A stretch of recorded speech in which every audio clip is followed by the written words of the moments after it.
même ressenti que nos compatriotes, de l'inquiétude tout d'abord. On a toutes et tous des enfants très jeunes chez nous ou des personnes âgées dans notre famille, des parents, des grands-parents. Donc on a de l'inquiétude par rapport à leur santé, c'est bien naturel.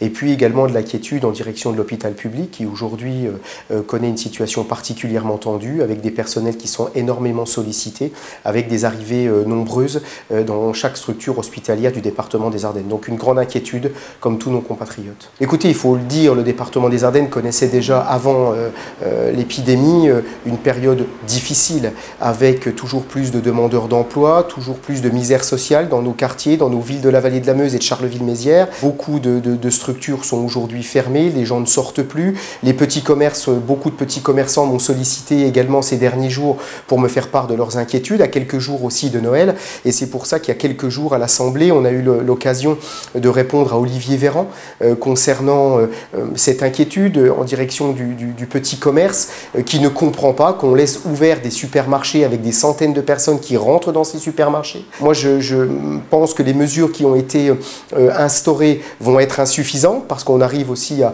tout près de la période de Noël et que nous avions demandé au ministre Véran une clause de revoyure à l'Assemblée nationale pour faire un bilan concernant l'épidémie aux environs du 14 décembre. Donc cet amendement-là qui a été voté en dépit de l'avis de la majorité et du gouvernement, qui a mis en colère, et d'ailleurs on l'a vu énormément sur de nombreux médias ces derniers jours, la colère du ministre Véran, mais sa majorité n'était pas présente et nous on demandait simplement une clause de revoyure dans 1 mois et demi pour faire le point sur l'épidémie et voir si les fêtes de Noël pourraient être passées sereinement et en famille par nos compatriotes. Je reste inquiet, au même titre que la totalité des concitoyens qui me sollicitent sur les réseaux sociaux, par mail ou par courrier, de cette situation telle qu'elle est aujourd'hui dans un département très fragile. Donc moi je suis un élu qui croit beaucoup en l'État et bien entendu l'État devra davantage intervenir et aider les Ardennais que dans d'autres départements où le développement économique est naturel, où il y a plus d'entreprises qu'ici.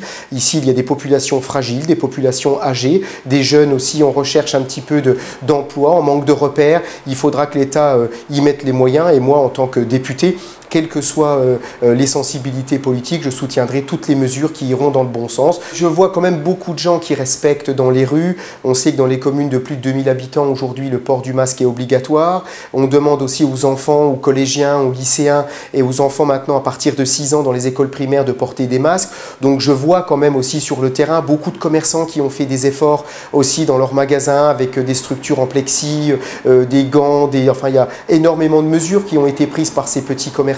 Que ce soit des personnels dans le domaine médical, que ce soit des commerçants, des chefs d'entreprise, des artisans qui rencontrent ou des gens, des familles ou du monde associatif, c'est un message de confiance que je veux leur transmettre, un message positif parce qu'il ne sert à rien de broyer du noir toute la journée. Il faut faire en sorte de lutter efficacement contre cette pandémie et les services de l'État, il faut bien le reconnaître, font aussi ce qu'ils peuvent. Moi je suis en lien presque permanent avec le préfet du département qui déploie une énergie importante pour faire en sorte que les Ardennaises et les Ardennais respectent les règles. C'est fondamental et il ne s'agit pas non plus, une fois que la journée est terminée, de se retrouver en famille à 7 ou 8 dans une maison pour faire un peu tout et n'importe quoi. Les précautions, il faut aussi les prendre à la maison, mais c'est un message de confiance en direction des personnels qui vivent aussi une période difficile que je veux transmettre aujourd'hui.